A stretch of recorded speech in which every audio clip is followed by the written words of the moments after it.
When I say that every Arise is different, it is, but we rarely have it pre-planned. Arise. Are there limitations to what you can and cannot change in a script? Things have to be inspired. We're not out here dropping stuff like Skibbity and Sigma and stuff like that, right? Because years from now, that won't stand up anymore. This, I feel like, might be an Easter egg. Let's get that bag.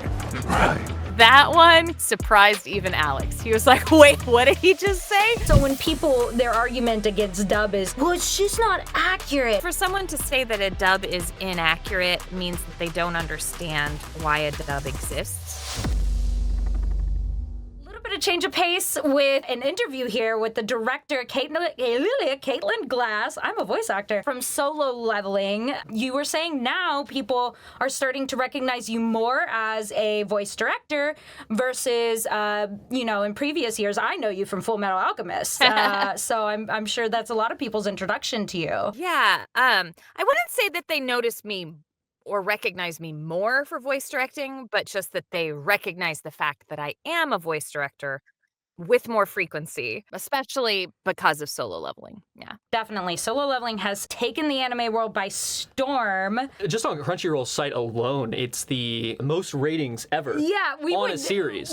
Which is insane. The video would pop up and we would refresh it and it would immediately have like 10K likes. It's like, we know you haven't even seen the episode yet, guys. Like, we know you haven't seen it. The fan base is loyal and with good reason. Before we even kind of get into the clips, I'm just curious from the perspective of coming into season 2, after finishing up season 1 and the success that it had. Season 1, I would say, wasn't quite as successful as season 2. It was phenomenally successful as an anime, but season 2 really kind of took the world by storm. What was it like kind of coming into season 2, filling those, shoes that you had already set in season 1 and then trying to build on that? I was ready. I was so pumped. I was so hyped. Like, a lot of people say kind of what you said similarly, like season 1 was fine. Season 1 was great. Season 1 is really fantastic, but it doesn't, it is solo leveling, and it is essentially Chinu's journey. Season 1 does a lot of the setup, so there's less of the ensemble, a couple of major important moments for him, but then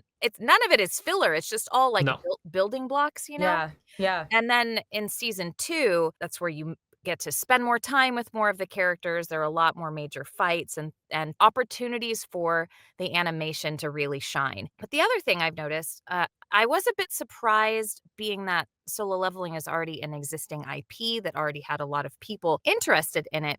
It still seemed to take that kind of like marinating time for fans or new viewers even to catch on and watch it. But typically, action shows like this, viewers like to binge. They don't like the one episode at a time thing. Mm-hmm. So I knew that, like, okay, the dub anyway is a little bit behind the sub by 2 weeks. So if people are watching, they're probably going to watch the sub first. And then it'll be when the season's over and they start watching the whole thing in its entirety that the dub will catch on even more.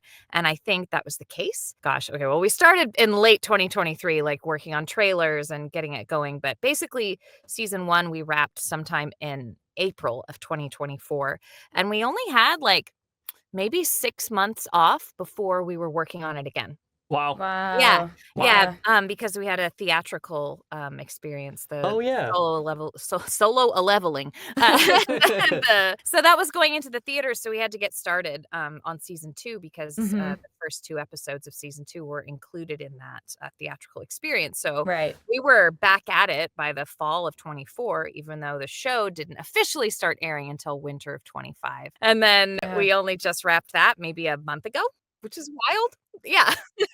Yeah, so I mean, speaking to that, the week by week, people love binging these action animes. 100% agree with you on that one. I know that Jinu's feet were kind of one of the more interesting memes to come out of season 2, the feet at the end, because the episode end and then people would be really the walking away. I was like, oh, I'm sorry. Yeah, no, the walking away. Yeah. Like, is this some weird feet, actors' feet on the internet thing that I don't need to know about? No, absolutely. The ending there. And so I think that obviously created a lot of buzz around the show on a week-to-week basis, and then made a lot of people, at least in our community who talk about it, want to go back and say, oh, I can't wait to see how they did this scene in dub. I can't wait to see this specific scene done in dub in the English version. So Yeah. it was almost like what you were saying, the marination of it. After the sub would finish, they have those 2 weeks to kind of just get really excited about the dub.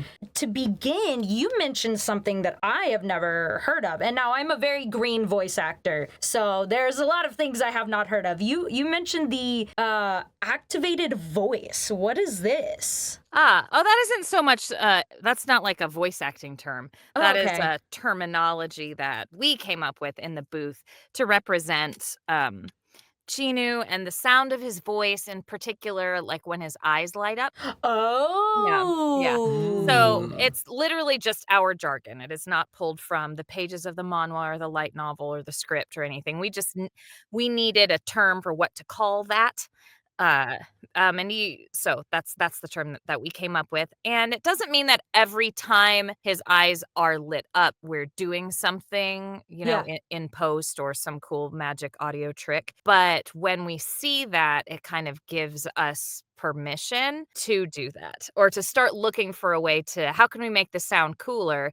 It's supported by the animation because in this moment he's really kind of like activated his powers, so to speak. Yeah. Yeah. Heard of necromancers? Well, how about I show you one in action? Arise. Okay, that makes a lot of sense. Yeah, I was curious about that. I was like, We were like, what is that? I've never heard that. How, as a director, do you get to kind of morph the development of a character's voice, or does the actor come in and already have that developed? It's a group effort. I'd say sometimes it depends on the production whether the actor has thoughts about that or like premeditated thoughts anyway. Sometimes you could Yes. ask them in the booth and they'll go like, "Oh, I don't know, what if we did blah blah blah." In the case of Solo Leveling, I have to take you all the way back to Yeah. 2023. Alex came to Dallas, so he lives in LA and I live in Dallas. He came out and we did the trailer and then we also recorded episodes 1 and 2 together in person. And before that time, we had never worked together. We had voice acted together in a couple of things, and I literally met him in a hallway at the studio once. So it was very important to spend time in person before we would have to work remotely because that's just how the business is. We'd also spent a lot of time on the phone over the summer discussing things as he was already working on the game and we were going to start on the show. So anyway, he comes out, we do the thing. It's amazing. It's awesome. It's great. And then in December of 2024, Crunchyroll had these really cool worldwide events to celebrate the premiere of the show. They had, like a Hollywood style premiere type thing. Yeah, I in a remember those. yeah, Yeah. in a cool venue with just awesome themed food and beverages. And I went to the Los Angeles one. So did Alex. So did Danny Chambers, who plays Juhi. And we got to see it. And there was also a pre-show talk back and a post-show talk back with Kaneko-san, the animation director, Furuhashi-san, the producer from Aniplex. And it was just super informative because I don't Yeah. get to talk to those guys Yeah. during my process. So it was neat to hear them answer a lot of questions that I might have had, but for the whole audience.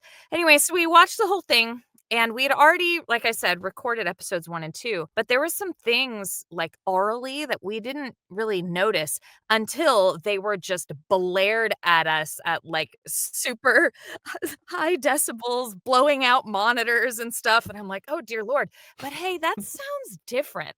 And Alex and I weren't sitting together in the theater, but we find each other in the lobby and we like hug and say that was awesome. And then almost simultaneously look at each other and go like, I think we need to go back and yeah. And it was, we need to go back and add a second layer to certain moments in the speech because we were trying to figure it out when we were in the booth. Like, it sounds like they're doing something here, but I can't just call up Japan and be like, yes, hello. What did you do here in your mix? Like, that's not, that's not a thing. Yeah. And he's like, I think it's doubled. And he actually had the chance to, I think, ask somebody, Furuhashi-san, Kaneko-san, I don't remember. Is that doubled? Is that Taito Ban-san twice? And they did say yes. And we're like, great, cool, let's go do that. Episode 2, when he's like breaking down and he's like, I have a family too. I wanted to make it home alive too. I've got a family too! I wanted to make it home alive too!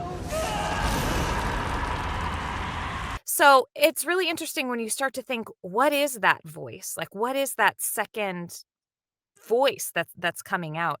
And like I don't want to call it what I think it might be, because you might have viewers who haven't like read the whole story. I don't want I them have like not. No yeah. Oh spoilers yeah, for and me. Yeah. No Carly is spoilers a for me. anime only. We can't go That's farther. awesome. That's awesome. Can't go And I farther. won't. It's just, well, I guess you could also look at it from the perspective of what would it be like to be in that situation if you're always aiming to be the best type of person, a noble person, etc. But ultimately, like him, you don't want to die. You wish that these people hadn't done what they'd done. So it's kind of like, what door inside yourself are you opening up when you allow like Yeah. the truth of that to come out? And so with that in mind, we went forward the rest of the season looking for other places to double it. Most famously for me, because it's my favorite episode, is episode 4, The Cossack of Venom Snake. It's my favorite episode. Everyone's like, that one? I'm like, yes, that one. Great episode. Dude, I'll get stronger if it's the last thing I do.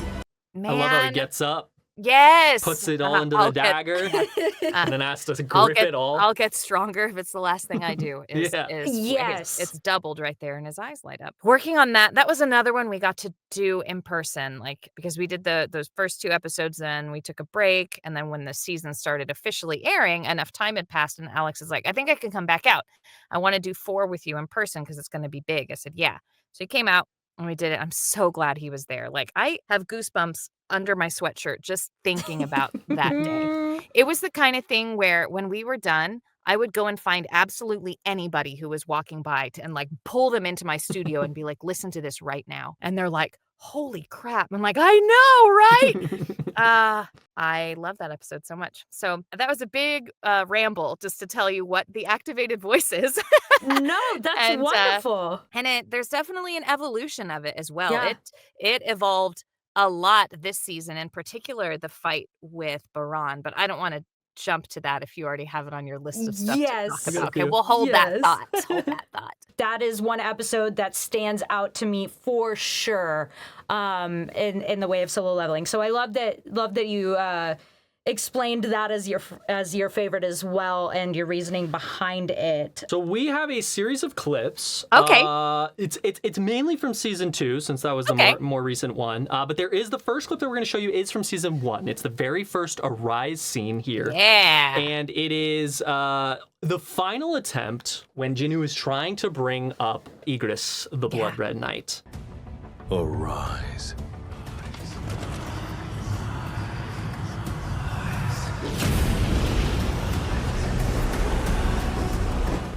It's highly anticipated, this moment, this Arise moment. We've been waiting for it. If you are a reader and already knew the story, you've been waiting for this moment the entire season. So we just wanted something that was a little bit, yeah, what the Japanese did is very simple. And I think that that's fine too. That was the direction that they chose, and that they stick with, actually. The sound design for them is more like everything else drops away and it's just his voice, which is impressive. They are different Yeah. from one another. And, when we localize things, which is what dubs are, they're a localization. It's not just now it's in English instead of Japanese or whatever language you're putting it into for whoever your audience is. You're making it something that is more like a media experience for them in Right. their culture. So Right. just a bit more of a cinematic style of what was going on here. And so that's why we're like, let's do something else. I didn't want to do anything that would take away from the animation. So what we did was all inspired Yeah. by what we saw. So there is the activated voice. So there's the regular Arise, there's a lower version of the Arise, and then there are all of these Arise whispers going on, plus room tone and reverb and all kinds of other neat Yeah. post-production stank that gets thrown on there. Yeah. And what you end up with is that you just played, and I think it's really cool. We're very Yeah. proud of it. This next part is from episode 1 of season 2, and not 100% sure about it, but we feel it might be a little bit of a Easter egg to a TikTok that was posted in between season 1 Went a little viral. and season 2. Let's take a quick look here. You realize what time it is? Wakey, wakey! You're supposed to meet with my teacher today! That is 100% a reference to the video that Alex made Wakey, wakey. We are not doing that. that I got to do a little cameo in that he made for Crunchyroll's anime, which is the month of May kind of promotional thing that they have. And that thing is still going viral because people keep Yeah. snagging Yeah. the audio and reanimate. It's been animated now. Yes. Yeah, Yeah. it's pretty wild. But yes, that's what it is. When Alex was recording that scene, he recorded first. And I was jokingly saying, I wish we could sneak Wakey Wakey in there. And he's like, why don't you have Rebecca say it? She plays China. And I'm like, yeah, that's great. We should have her say it. So we went ahead and like stuck it in the script so that when she came in to record, she got to do that. That's so fun. Are there limitations to what you can and cannot change in a script? Things have to be inspired by what's actually there. I would not want to put something that just 100% does not belong. And in Right. this case, that is part of the spirit of that moment. Yeah. You know, they are uh, bickering siblings. Her saying something like that only adds to her personality, which is another thing that you should see a lot more of in dubs. And I think people are afraid when they're localizing because they don't. And I understand the hesitance. People are afraid to make something that sounds too much like it belongs to a very particular time. You know, we're not out here dropping stuff like Skibbity and Sigma and stuff like that, right? Because years from now, that won't stand up anymore. It has to be something that can remain timeless unless you want it to point to a very specific moment in time. And that's where I think people get in trouble with dubs and localizing is they're either playing it too safe and then the language just feels like it doesn't have any personality at all, or they take it too far for the sake of like shock value or because it's really fun right then, but later on it might not be. But in this case, we only add stuff, I guess you could say, if it's supported really Yeah. by we have source material as well. You know, it isn't just the anime. You know, we have the manhwa, we have the light novel, and we have kind of the life that these stories have taken on all their own while this story, while it's been waiting to get animated. So all of that is something that we can draw from. The adaptive writer can, I do, Alex comes with ideas, and we just figure it out on the day in the booth. And I think that went over really, really well with Yeah, everyone who was interested in the dub. That was talked about all over the place. Yeah, I I'm think that's an glad. understatement for sure. So this one I love. So I am a reader of the manhwa. I read it in 2021-ish. And then like the next summer it was announced it was getting an anime. So I was beside myself. I read the whole thing in one day.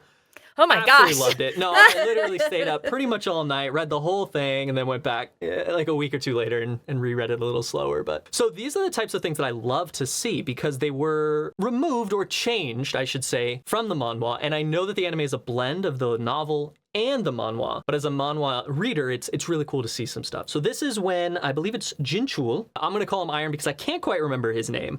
I think it was Kim Jinchul. Chul. Kim Chul. Thank you. Kim Chul. Yeah. Kim Chul. Do you want a Korean name order or a Western name order? Chul Korean's Kim fine. is his name. Kim Chul. Kim Chul. And this is something that you brought back from the manhwa. Somebody better talk by the count of 3! 1, 2! Whether they confess or not, I know it was Son! 3! 4. This is another moment where Alex and I had done it one way, like done it, like cut, print, that's a wrap kind of thing on this, because as I mentioned before, we had to get these 2 episodes recorded for the theatrical experience. I had seen it in the theater once here in Texas, and then I went to LA and I saw it with Alex, and I was already thinking this, but it wasn't until I saw it with him that it confirmed that I'm like, I think we should put that 4 in there from the manhwa. I kid you not. It was the first thing that we said to each other when we got out of the theater. You know, like the lights are coming up. We watch the credits and all that stuff. We're patting each other on the back because we had some other cast members who came with us. But then once we got out of the theater and into the lobby, he's like, so what do you think about? And I said, putting the 4 back in. And he's like, yes. So we joke that we share a brain.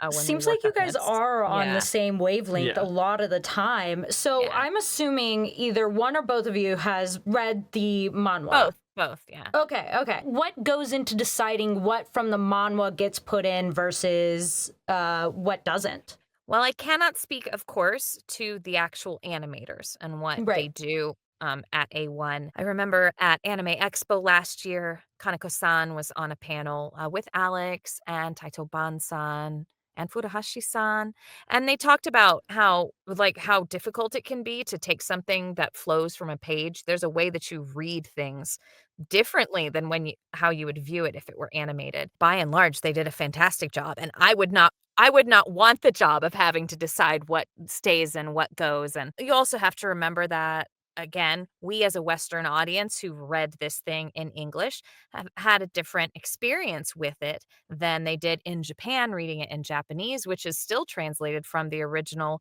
Korean. So again, I can't speak for them, but maybe some of the choices about what was in and what wasn't had to do with just their reception of the story to begin with, and culturally how the character of Chinu is going to play out for them as Japanese people, even though he's a Korean guy. So in this case, I was just like, let's just do it. I don't really know why the 4 wasn't there.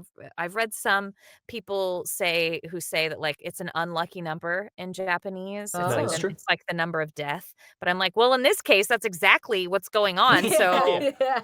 I think it's fine to put it back. We had to work out how to get it in there, like where exactly it could go. It took some doing, but we made it happen. And as far as other times when I would like to, or Alex would like to put in a little bit of this or that from the manhwa, we just kind of, again, we go back and like consult it and make sure we're not imagining this, right? We haven't blown it up in our minds because we just really like that one little panel and we're mad that it's not there, so we're going to include it. We're like, if this is going to enhance the experience for our viewers and, in my mind, make Genu or whatever character the additions might have to do with, if it makes them a more fully rounded and realized character that you as an audience member can relate to and empathize with, then let's do it. Let's do it. Yeah. And it adds so much more to Genu's personality, the relationship he has with his shadows, and a lot of that language that's made its way in there. And I think it's great too. A lot of people think, oh, Alex just adds whatever he wants. It's not, these lines aren't always his brain children. Like they're truly inspired by the manhwa. And we go and look at multiple translations of it because we've already talked about how there's a light novel Yep. and then there's a webtoon. But the English language in the webtoon is different from the English language in the printed version of the manhwa. And then, of course, there It are is, yeah. unfortunate, pirated versions of the webtoon that are like fan translated that have lived in the brains of fans all of these years. So Mhm. there's a lot to look at. And I also have it on my desk in Korean, and I can go and check things out and look for particular words and stuff like that. So that's where all of that stuff comes from. The research sounds monumental based It on is. what you're saying, which is Yeah. so It cool is. and just Yes. adds that much more to it. Yeah, I mean, you can tell they both. It's a effort of love. Yeah. Next up, we have another Arise. This is another general. This is Iron. What an outrageous waste of time. Oh, you think so? Stick around and find out. It's exactly what you think it is. Yeah. Yeah, wonderful, wonderful. You add a playfulness to Genu that I think, from what I've heard about the manhwa, he is playful. Totally present. Yeah. Definitely. Yeah. Whose choice was that specifically? Some form of that line may have come to us already adapted. Yeah. So we have a fabulous adaptive writer named Jessica Right. Slies. She does such a wonderful job, and she has sat in on many a session. She watches and reviews and rewatches episodes after Alex and I are done with them to really try and capture the spirit of the way he plays the character, so that Right. with each episode we're changing less and less. And in the booth, as you know, because you've done this, it's kind of the director's prerogative to change things as needed as far as timing is concerned. Because a writer just may see it differently or perform it differently Right. than the actor does. So I just don't remember Yeah. with this line if this was what she wrote or if what she wrote was something very close and we had to change it for Flap, and then that's what it turned into. I do remember kind of delivering the line to Alex, going like, "Oh, hey, not as nasty," because you could easily say in a menacing way, like, "Stick around and find out." Yeah, and it's like yeah. that's not what he means. Yeah. So He's Yeah. definitely Yeah. trying to be playful in that moment. I tried to explain to people, there's so many steps that it gets to before it gets on screen. You've got the writer, and then it comes in and you do it but it may not match the flaps, or maybe the sentence ends closed mouth in English, but on screen it's open mouth, so then you have to change it. You gotta rewrite it, yeah. So when people, their argument against dub is, well, it's just not accurate. It's like, and that's fine for you to have your opinion, but there are so many things that go into it in order to make the viewing experience better that just aren't considered unless you know about them. And I think the playfulness there really fits, and it fits the mouth flaps and everything. So I love that you were able to throw that in. That, and for someone to say that a dub is inaccurate means that they don't understand why a dub exists. Yeah. It exists for a couple of reasons, but one of the main ones is accessibility. Mm-hmm. There are a lot of people who just they can't read along and watch. And so it needs to be in their language so they can listen. And then while you're making that happen, what really needs to come across is the intention, the creator's intention. So as a director, when I'm watching something for the first time in Japanese and reading the subtitle, or perhaps just the translation on a document if we don't have the subtitles actually on the video yet, I am like taking stock of every emotional response that I have along the way. If it's excitement, if it's butterflies in my stomach, or fear, or just like, hell yeah, like whatever it is I'm feeling, I'm noting all of those things so that when I get the adapted script from the writer and the actors performing that stuff for the first time, if I am, if their performance does, their performance combined with the words does not elicit that same emotional response, I'm going to change it until it does. Because I feel that that is my duty to uphold the creator's intention so that you as an audience member are experiencing what the creator wanted you to experience and feel. And it's only when you compare the two. Now, I'm not mad at y'all for doing that and in the case of, your channel, because it's what you do and you have a obvious mutual appreciation for both. But there are people who just like love to compare the two so they can poop on dubs. Yeah. And like because it's different equals bad. And I'm Yeah. like, have we not as a society learned that difference does not equal bad? Yeah. If anything, it may be a good thing, because can you imagine everything being the same all throughout society? That'd be so boring. Yeah, totally. This one is Iron's Arisal. Damn it all. Arise. Yeah, the challenge with that one was the very limited time Yeah. that we had to get it out. But so the name of the game there was just urgency, which also makes sense in the moment. This is a thing. He's like, how am I going to not die here? Cool. I'm going to kill that guy and make him part of my army right now. Let's go. It was accompanied by a lot of cool sound effects afterwards, like when he is actually rising. We got to play because there's just that big kind of mountain of sound. Sometimes all I would do, like our process in the booth might be the same, like, but that might be one where we did more than 2 layers.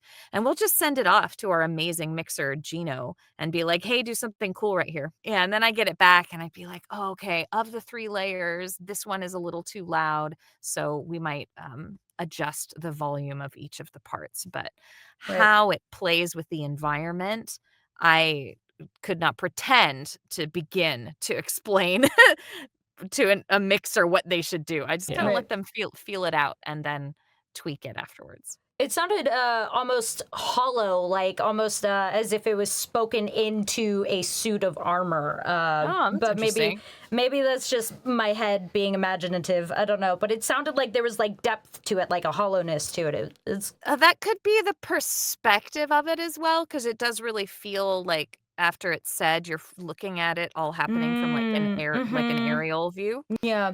So that could have been where Gino, our mixer, was with that, but I really don't know. I Yep. just know it sounds good. It does. It sounds absolutely great. does. Yeah. Another little Easter egg, which I feel like might be an Easter egg, but this. All right, we've got the confirmation earlier. We'll play it out and then chat about it. Got plenty of folks here just like you who joined up. Relax, work hard, and let's get that bag. Right. That one comes courtesy of our writer, Jessica Slies, and it surprised even Alex. He was like, wait, what did he just say? And I'm like, yep.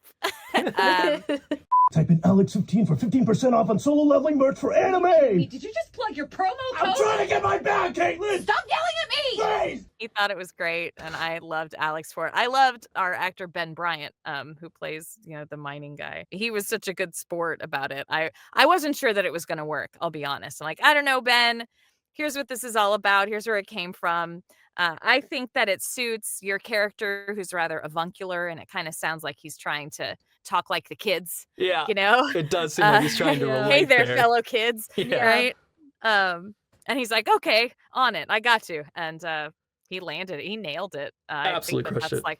like our first take. Oh, So, nice. yeah, One yeah. take wonder. We're into episode 6 now, and there's a few different things. 2 of them in a row here, we've kind of touched on with that layering of the voices, but there is a pretty substantial difference between the sub and the dub in these 2 instances, so I'm going to play these out. Do I have your permission to kill every beast in here? You know, unfortunately, this is a terrible matchup. And when I say that, I mean for you.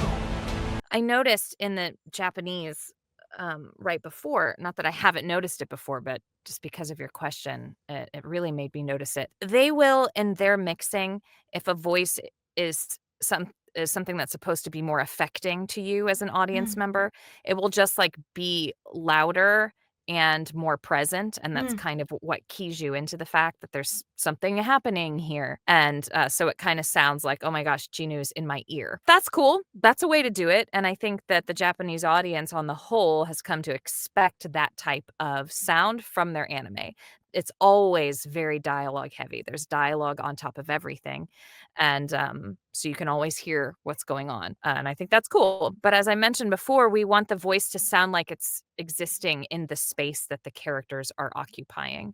And so if we're doing that, and also what Chinu is saying needs to sound more intimidating, there needs to be something to the sound that would key the listener, not the listener at home, the other characters in the scene should take note. There's something different here. So what can that sound be that makes sense in that physical space? That's part of where that activated voice comes from. The more he's being a show off, and he is in these episodes specifically, we had so much fun really letting him let out that arrogant side, because Kargagan is a bad guy, like such a bad guy for real. Like it's his first time to get to really like talk with his enemy and just do some good old-fashioned trash talking. Yeah. A lot of that. So yeah, so with that, and he's leveled up. He is Yes. stronger here than he ever has been before. So Yes. allowing that other layer to be a bit more present and also deviate somewhat. It Yeah. is not just Alex saying his line exactly the same but lower. And every time you hear those layers, those are separate performances. It is not just duplicating the file and pitching it. Because if you do that, it sounds robotic. But if you have the actor perform it naturally, higher and lower in a new performance, but in sync, then it won't sound like a robot. In moments like these, that second layer varies in tension slightly too. Maybe it's my imagination, but is the reverb getting thicker the stronger the activated voice? Is the layering getting more pronounced the further in we're getting? Yes and no. There's a lot going on here that you have to take into account the space that he's in, which is this giant hall. So there's that. And also when the music and things are loud, Yes. like in a different episode, and you still want this effect to be heard with that. It can give the impression like that other layer is louder. Sometimes it's more than just one layer. I would say that happens more often than just straight up make the other layer louder. I was wondering if maybe that was a storytelling angle, because we start to see more of the system as we go along in these episodes. So I was wondering if maybe my imagination was running wild there. We let I let the actor and I let our mixer just kind of be inspired and be informed by what's going on in the literal moment, not just like this moment in the long story arc, if that makes sense. Yes. Because if we kept following down that path, then the other layer by the end of it all would just be a single loud layer. Right. And Right. and heck, I don't know. Maybe that is what it'll end up being. We're not there yet. Yeah. Now we have Tusk's Arisal. Oh, I love this one. Yeah. Ooh. Arise. What was it? Gargle something? I'm sorry, man. How about I call you Tusk?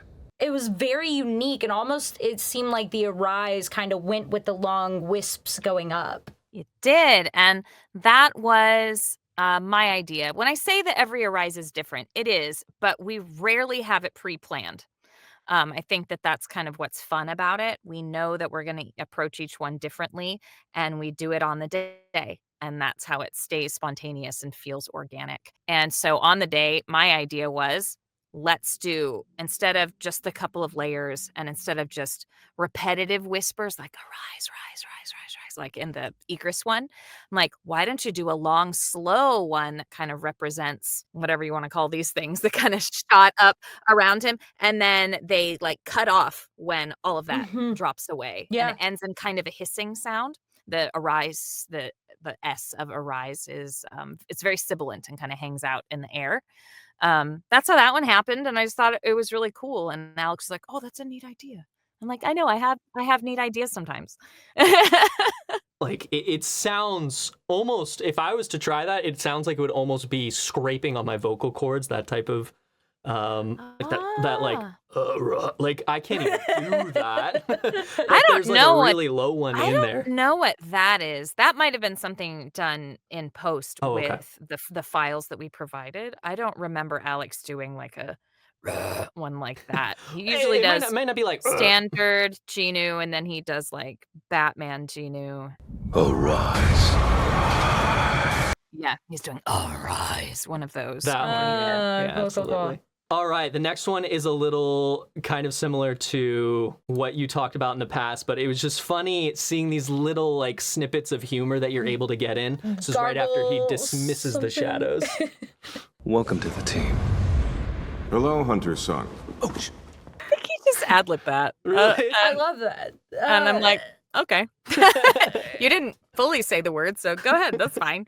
And I mean, obviously, there is cursing in the show. There has been, but we can't just put it in whenever we want to. That Totally. would definitely go against like creative intention.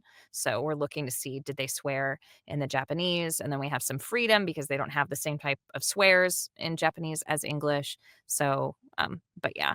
So in that case, like, you don't really cuss right there. So don't actually say the word, but you can almost say it. Staying with that cursing theme is something you Yes. brought back from the manhwa, which was Yeah. removed from the sub. This is as he's about to get going for, I think, like a week or something. Could you people get Bro! Jinho Yu reporting in, boss. Your sidekick is back. So here's the thing. This happens a lot in anime when interruptions are happening. The flaps, the mouth movements often don't get interrupted. Like the Japanese audio kind of pays no mind to what the animation is doing. So the actors still interrupt one another. But when you take them away and you try to have in English someone get interrupted, it's especially hard if both characters are on screen at the Yeah. same time, right? And so I'm talking and B is supposed to interrupt me, but I've stopped talking before they start talking. Like that's not how interruptions work. So I was like, we have to get this back in there. But Jinu's mouth stops moving on screen. So I'm like, how can we make this work? So we had Jinho speak from off screen earlier than he does. In the Japanese, he doesn't talk from off screen. He talks when it shows him. Interesting. So that's how we made it work. Alex got as much of it out as he could before he gets cut off by bro. Yeah. So Is that something that you you added extra in? I might not have caught that. You added additional, An or extra you The added the bro. Okay. Yeah. I mean, we put in the the almost swear because that's just pulled from the manhwa, and I think that is another reason to include it. It's not just like, oh yay, Yeah. he cussed, but the fact that he would say something that strong in this moment says a lot about how he's feeling as a person. Yeah. Like, it was a big accomplishment for him to become an S-ranked hunter officially. Yeah. But now it has interfered with his life and his family's life, which he takes very seriously. And for right now, like, it's still just him and his sister, Yeah. and unless he's able to wake up his mother, and they've been outside of his home. Like, how would you feel? And I think it was the best way to truly show just how irritated he was, and it was supported by the source material, so we put it back. So you guys bring a lot of the playfulness back. That's something that we keep going over, is the different playful scenes and how they differ from the sub. I personally, as a viewer, really like that because this season is very serious, very action packed. And yeah, so did you guys potentially play more around, literally play more around with it to give more variation there instead of just, action Jinu? Or a farming Janu. Yeah. It just felt normal. It felt like the right thing to do. Just like Yeah. if you're doing a play and you're, studying your text and doing research about your character and the time period, all of that research is going to inform how the character comes out. Yeah. So in the same way, Taito Ban's performance is not the only thing that inspires Alex. Yeah. In fact, I mean, I can't speak for Alex, but of all of the pieces that make the character, Taito Ban's is the last piece to add Mhm. because Alex has had more time with the manhwa or the light novel. And then the last thing he sees is how it gets animated, and he kind of marries all of those together. And I'm not sure if you can speak to this, but are you getting the Japanese at the same time as everyone else, or are you able to get that before so that way you can see Taito Ban's performance or you can see the character's performance before it airs on Crunchyroll? Right. I get it a little bit earlier, but Gotcha. not like tons earlier, to be honest. Yeah. Just so They're you they're can still stay working on on it. schedule. They're still working on it. If you've Yeah. seen how complex this show is, they are finishing it. They're down to the wire getting the episodes done so that it can air at all before we get it. So yeah. And I may get it early, but Alex does not. He cannot see Oh, it okay. until he comes in to record. Well, he will have seen it because in this case it streams on Crunchyroll before he comes in to record. But when I Okay. say I see it early, that's because I work for Crunchyroll. Yeah. Totally, Yeah. totally. Yeah, so his only Yeah. access to it is online, just like everybody else's. Yep. I guess my questioning with that, and the reason I brought it up was because you mentioned that Taito Ban's is the last piece of the puzzle for him, the last Just piece that because he there's adds so in. much else out there And beforehand. part of that is because he's It is- watching it as everyone else, and then Yeah. he's like, okay, let me add a little bit of that in where I can. Yeah. I love that. Yeah. I am interested to hear about this next part. This is one of the coolest things I think that the dub was able to do in season 2, and this has to do with the translator. When Goto is being translated for in the meeting with the South Korean hunters. 10 will be contributing, and that does include myself. We'll act as a decoy and draw out the answers. That will leave the Queen Ant defenseless. Then your hunters could move in and finish her. As a viewer, it's a little bit more clear to me in the dub that this is a translation. I mean, it's made clear in the sub, but this is a very seamless transition. Thank you. We worked really hard, and I think just culturally we're at an advantage here because for us, the Korean characters speak English, so the characters in the story who show up who are from Japan would be speaking Japanese. But it's understandable because, as I mentioned, dubs are about accessibility. Yes. We can't just have the Japanese characters in Japanese all the time with subtitles on. That's what you might do in a Hollywood film, right, with live action people. But very famously, in a really famous movie, The Hunt for Red October, they did the whole opening scene was all in Russian, and then it transitioned to them speaking English with Russian accents, but you just understand that they're speaking Russian. So that's the same idea here, and it worked really well, especially because Christopher Wakehamp was down to learn some Japanese, and I That's think what I was gonna ask he did so good. So there have been some questions like, why couldn't you just use the Seiyu to be him in those moments? And the reason is because we cannot isolate those tracks for one. Gotcha. And for two, we don't have his permission. That wouldn't be right in my mind. He came in to record his stuff to be a part of the Japanese, and he was compensated for that. Yeah. He was not compensated to come be a part of ours. And if he was going to be, then we should pay him.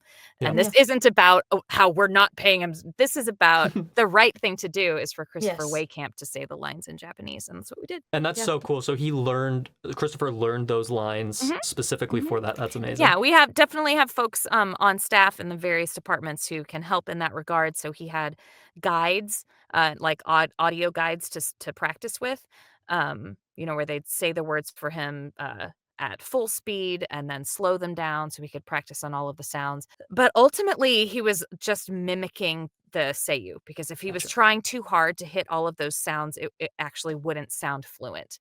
But we know in this job how to mimic and how to parrot. So I was like, forget about trying to do everything exactly. Just sound like what you're hearing, knowing that all those things you practiced are the building blocks. And that's what happened. And he sounds great. Super interesting. He does. Yeah. He sounds awesome. So this next section is something that I think is really, really cool. I'll let it play and then we can get into it.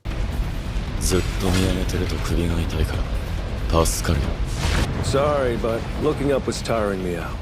Come on, Baran, you call yourself a monarch, right?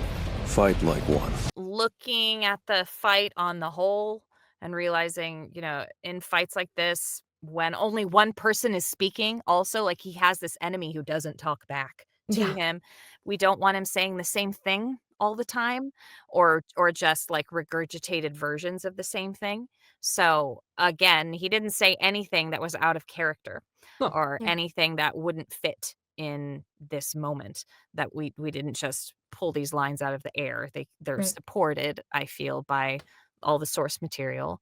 And I love that you dragged the whole line with the face flap, the mouth flaps from the frontal perspective was brought into the rear shot beforehand so that you could add in that extra line. And I just thought that was a really cool use of the time for those two scenes without, obviously you can't extend anything. So we can cheat. Love that. We can cheat things sometimes, and with good reason. It works out very well. So next up we have a little bit of the Baran fight.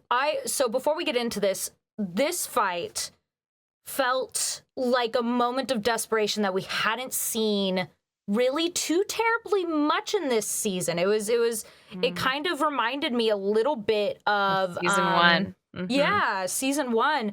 And I was still wanting a little bit more fight, but I think they didn't animate it anymore. I know. Yeah. I think this is the closest we're gonna get for a long time. You don't know the story. I don't know. I don't know. You're right. No. I can't touch.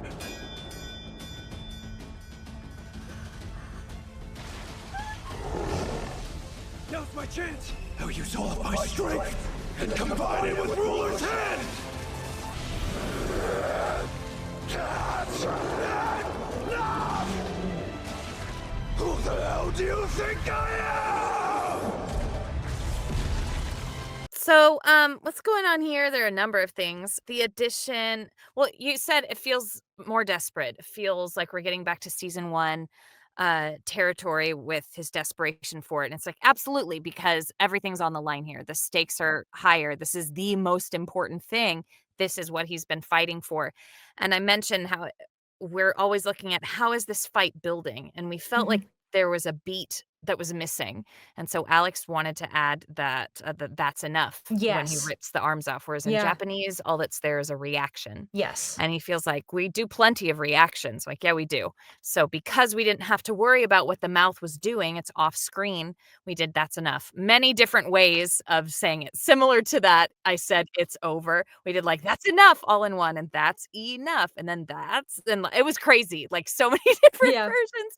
We landed on that one because it fit best with like when the lightning strikes and when the blood like flies out from where his arms have been torn off. So that was the thing. And then of course there's the instance of the activated voice and how strong the voice is there. I was not expecting that, but that is how it was presented to me by the mix engineer, and I was stunned. And then I realized I really like it. Yeah. I was like, oh my gosh. I remember like making a clip of it on my phone and like sending it to Alex real quick. And I'm like, look. And he's like, oh my God, what just happened? I Yeah. really like it. I'm like, yeah, I'm Yeah. keeping it. I'm keeping it that way.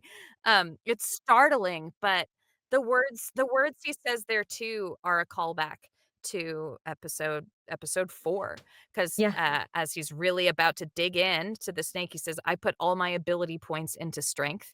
Yeah, and then he strangles him and he kills the snake. But so this is the same situation, the doubled voice, and I've gotten so strong, and here we go. But what's also very cool, after the activated voice happens, when we've got the who the hell do you think I am, there is no extra junk on that. Like that is purely Alex's voice. No Wow. doubling, no extra layers, no reverb. It's just him. Who the hell do you think I am? And that was really important to us that it be that way because that's the heart of what's going on here. And that Yeah. is like the finishing blow. And those words we got because they're from the trailer. Sometimes when you have to put a trailer together and it's like stuff cut from various places, you're like, what is this line? What does this come from? When we did the trailer, that line ended up in there. And we hadn't used it yet. So we put those words here and I think it worked great. And that's enough, I believe, also was pulled in from the manhwa as well. I'm I pretty sure wouldn't that be was in the surprised. yeah, I'm pretty sure that was in there as well. So that was really cool to see that layered in there where it's not in the sub, which is really cool. Another Arise scene. This one is of Kaisel. Arise.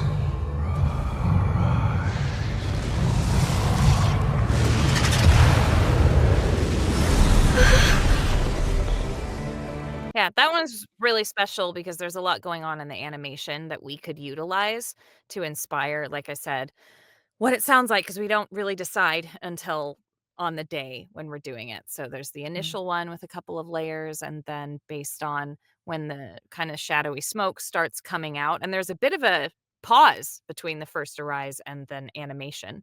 And so there's a couple layers of a long drawn out arise, and then some more kind of layery, feathered sort of stuff that accompany the wings, Mhm. unfurling. So, yeah. Beautiful, artistically done. I love how each one is just different. This scene hit me Yeah, so hard, like I a was teared up. truck. Big time. Sweet boy. I am so proud of you. Hey, hey.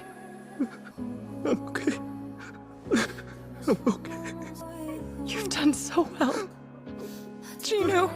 So Alex came to Dallas to record the Baran fight in person, and that's about the time that we got the next episode for the wake up because it's not the same episode, right? I'm not crazy. No, Yeah. it's not. Happens in the Yeah. next episode. So he was there and got to watch it, and we both got to see it for the first time together.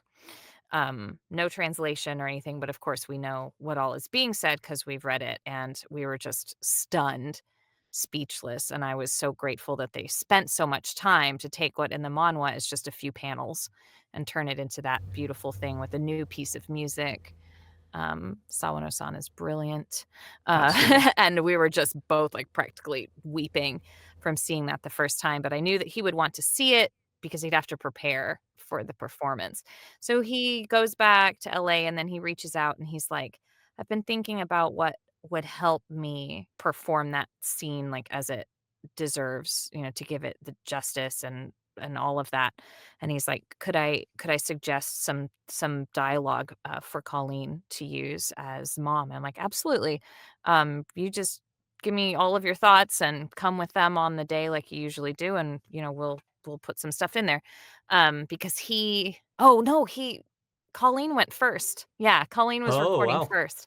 So I had told him when she would be recording, and he sent me all of his ideas, and we worked them in there. So it's a lot to do, like, and a lot of these things, again, it's not just he and I that are same brain. Like Jessica Sly's, our writer, was in kind of the same mindset. Like there's a vibe that I get, and it's just a cultural thing that in the Japanese version, mom sounds like kind of the atypical anime mom, but that suits their culture. She's like just the epitome of that mom sound.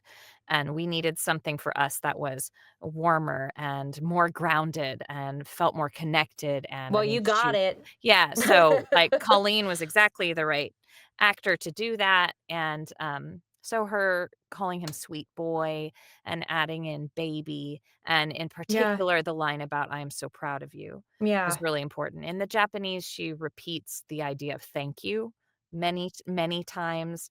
And we saved that until the end. And we also saved her calling him by his name until the end. Um, all of that. And Alex just did like a few takes of the whole scene, though, just the whole thing. And I think Wow. I man, I was it we did it for over an hour, and I was just a wreck. Like, I was Yeah. blubbering, crying, makeup everywhere, and he would ask to do it again, and I was like, "Oh my gosh, can I handle this?" I'm like, Alex, it's really beautiful. You don't." But there was just something, and I get it because I've been there. There's something you're waiting to feel like this release as a performer, and that's how you know you gave it everything, that you could. But to tag up all of that breathing and sniffling and crying stuff with Jinu's face on screen is really, really hard. Um, but the one we went with, I loved it so much because he's saying, "I'm okay, I'm okay, I'm okay." And much later on, he threw in yet another "I'm okay," whereas previously it had just been some crying in that spot. I'm like, "Oh man, that's beautiful." And then another thing that we added, mom maybe just had a word like, "Hey," at some point while he's crying. Maybe that wasn't even in the Japanese. But back in season 1, Alex did an ad lib in his interaction with Gina when she's going off to school, and he stops her before she leaves and asks if she has an umbrella. And Yeah. the ad lib was just, "Hey, hey."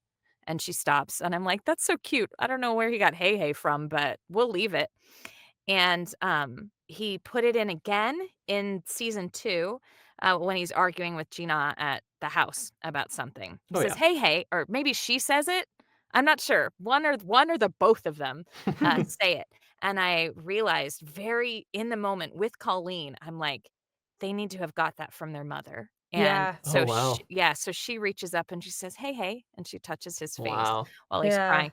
Alex told me, like, he wasn't expecting that, and it really just got him. Well, he'd heard it in a couple of the previous passes, but, Mhm.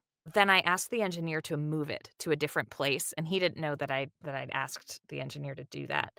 So he's coming in for the take as usual, and suddenly that phrase pops up in a spot Yeah. where he wasn't expecting it, and, like, he just lost it even more, so Man, good on him for being able to act through that, because if something like that happened to me in the booth, I would have just dissolved into a blubbering mess and would have had to be like, okay, I need a second, give me a second, let me compose myself and become professional again. it needed to feel like a resolution. It needed to feel like an end in and of itself. Yeah. Because for Chinu, the story could end right there, you know? So I do have a question, and we don't need to watch the video, but there is a part where there's tension between the Japanese and the Korean hunters, and that was changed from the source material. For you guys added a little bit more tension back in there, or at least from what I remember. This whole runaround thing is getting on my nerves. Change of plans. I'm gonna kill him! You guys added that back in there. I think the competition between the two is very evident, but of course, for geopolitical reasons, it it should feel more just like a competition. Yes. And I think that it definitely does. And to be fair, when the Japanese show up, they are more powerful. They are stronger. But the "I'm gonna kill him" does come from the, manhwa. It's Yep. not Yeah. like, and it to me does not read like, "I'm going to kill him because he's Korean." No, it's, "I'm going to kill him because I don't like him."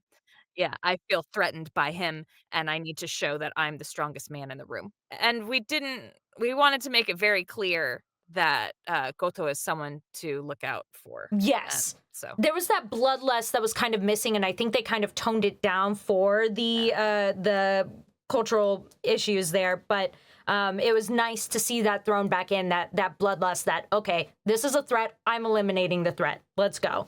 And then they had to be pulled away. So this is the final part of the fight with Baru, there is a really epic yell that is done in the dub that is not done in the sub. The sub was incredible, blew us away, but this was just really amazing to see this change. What in the world was that?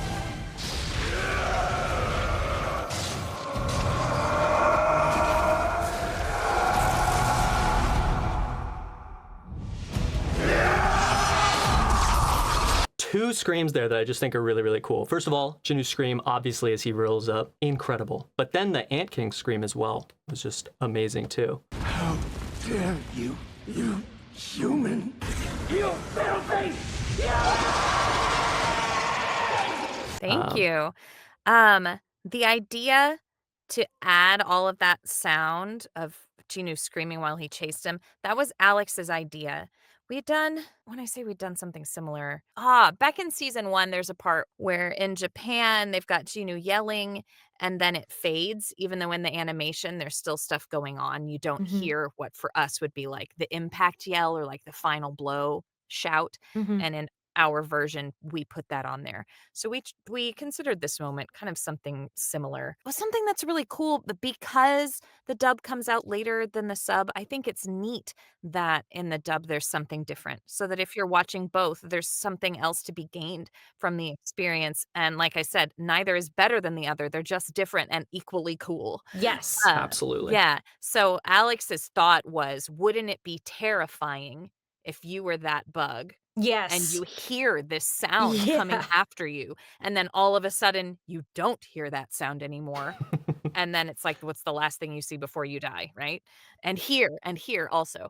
So the idea of the chasing scream was Alex, but it took a lot. That was the hardest thing probably that we recorded in the whole season was that yell. Not so much Alex recording it as getting the mix to sound correct because the perspective changes so much. So you're Yeah. hearing it initially very loud because Chinu's right in your face. And then suddenly you are in the cavern and Beru's flying away. And so you're hearing the sound all around you. And then very briefly, and it happens, it's just a matter of frames. Genu comes into frame. You just see this like little flash of a blue coat. So there's a bump in the sound as he appears, and then off he goes chasing Beru again. And so you're just hearing like you hear him physically because he's coming past where you, the audience member, are, right? So he's suddenly louder, and then again all over the cavern. And then in the next shot, it's Beru coming up that tunnel and this Genu and the sound chasing him. So there are multiple layers of yell there that are just kind of swirling and bouncing off the sides until he gets up out of there, and then it goes quiet. And then you hear it with the spatial audio. It's again Way like goes around you. What I said earlier about it's just like, different artists with their own canvas and their own paintbrushes all coming together to create something. And this is a perfect example of it's not better, it's just different. It's just different art. Different. Yeah. It's gorgeous and very beautifully well done. This is our second to last Arise of the season. We're in the final episode now. This is Youngu's Arise. Arise.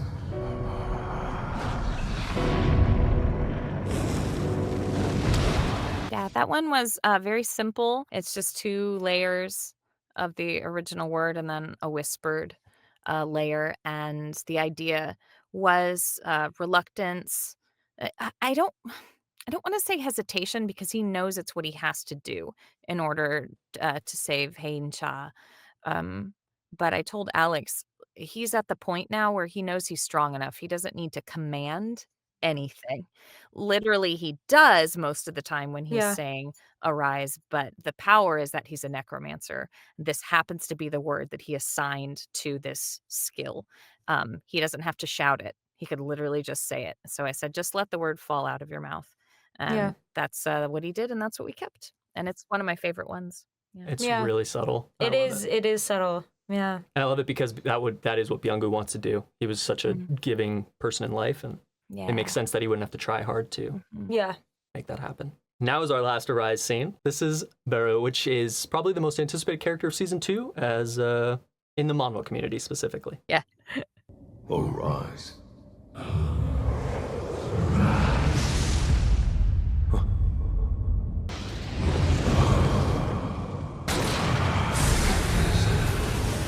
Yeah, this one, he speaks with authority when he says the arise because he knows the strength of the enemy that he defeated. So I think that that's where that comes from at the beginning. But then it was Alex's idea to include Ernesto Jason Liebrecht, who is Beru, to include his voice in the repeated first arise, like when his Wow. body kind of Didn't even starts catch that. trembling. And Alex is in there as well, but he mimics how Jason was going to say it based on when Beru, well, when he was still the Ant King, was talking for the first time. And so since he is a shadow that can speak and the only one who can, we thought it would be interesting for him to be a part of the Yeah. sound Yeah. here. So yeah, it's Alex and Jason saying that rise in that weird kind of broken up way that first time. But then when it comes back in with the cocoon and that slower rise, that's just Alex. And I had thoughts about doing all kinds of other stuff, but then we realized, this is the longest animated sequence for any of the shadows, and it's so elaborate and really beautiful. And we just decided we needed to get out of the way and let the animation tell the story here and just enjoy the sound design that's already present and not interfere. I think the other things that were added earlier, the additional arise, twice, that didn't really mess with the flow of anything or interrupt anything. But had we continued to add stuff, I think it would have. So we didn't. Absolutely. I think that second arise, like you were just talking about, where Alex is the one speaking, adds that layer to Baru that it just needed. Coming out of his cocoon, his chrysalis. One quick thing I wanted to just ask you, we don't even have to necessarily watch this one. You added the word specifically China in to the dub, and that wasn't in the sub. Sailors, man your stations! Belay that order. It seems China's hero wants a little bit of exercise. Oh, let's send some vermin to a watery grave. Yeah, we don't really know why there was some hesitance or reticence, whatever, on the part of the Japanese to say where the story was. Like the word Korea was not even mentioned until halfway through the second season. And it's not like we don't know that that's where it's taking place, but it was just never said, so we never said it until it was. And in this case, even though they didn't say China in the Japanese, I was already trying to find ways to make sure the audience at home, for people who didn't read it, they knew where these people were, because even though the character has a Chinese name, it's never said. So like if it had been said, if we said our nation's hero, his name, then that felt even more forced, and it felt awkward to say this country's hero. And like, what country is that? And by saying China's hero, it also lets you know how far away from Jeju Island these ants are able to go. And it helps you understand globally why they were such a threat. So that's why we put China in there. In addition, inside the ship, when the commander and everybody are speaking to one another, there's some Mandarin in there. There's a Mandarin word for commander. Jinjan, I'll notify the mages on standby. Preparing to intercept the incoming ants. And then the commander says, belay that order. And when he stands up on the deck, he says, how ba, which just means, all right, kind of. And that's in Mandarin as well, just to sprinkle some things in to let you know, in case you didn't, that this guy is Chinese. He's China's hero. That's awesome. And those were not present in the sub. Then those specific how ba, that really, really cool. That is an interesting note, because it's we are watching these animes that take place on other sides of the globe, so we don't get these little cultural nuances. Thank you for taking some of us in consideration. Sure. The last two, we're at the very end, the home stretch. Thank you, Caitlin. Absolutely. This is really, really cool. I love this part in the dub. You specifically brought out the manhwa to show me this part. Yeah. It really shows the playfulness between Jinu and Gogan-hee, I believe. It's a B rank, but it'll be a while before our hunters can get there. But I can't go without the association's permission. Who do you think you're speaking to right now? The big man in charge. Yay! Yeah, that was I love that scene in the manhwa as well, and I was just wishing that we could get it in there, and I didn't know how we could because of how it was animated. But Alex was thinking the same thing, and on the day, he's like, "Hey, let's try and put that scene from the manhwa," and I'm like, "Man, we can't make that fit." He's like, "Yeah, we can, watch." And so we just, like, let it roll, and he actually performed both voices. He's like, "So I'll be me and I'll be Kent." I'm like, "Okay."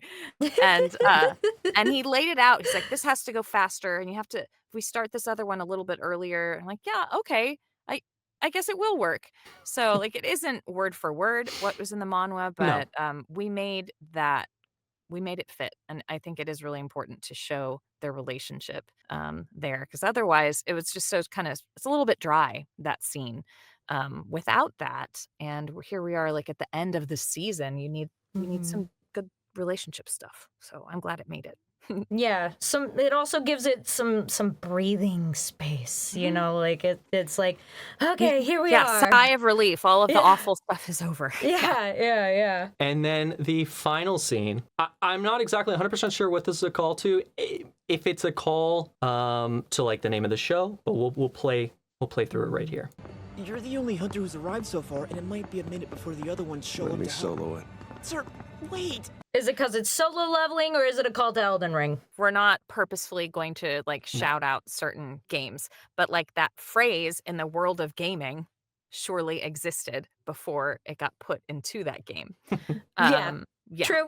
Yeah. True. So in this case, solo being in there, was because of the title is why we wrote it in, and it turned into the line that it is based on the timing that we had, and it just felt like the right thing to say, so I love it. It is definitely something that gamers love and anime watchers love. Let me solo it. I'm going to do it all itself. It's just, it caps off the season so well. The perfect end to it all. And that is a perfect end for our interview. Do you have any final notes? Anything you want to shout out going on in your life? You guys, it is 11:07 right now. This woman is a champion. Absolute saint. Yeah, you guys need to go give her all of your love, all of the support. Same with Alex, same with the rest of the cast. Oh gosh.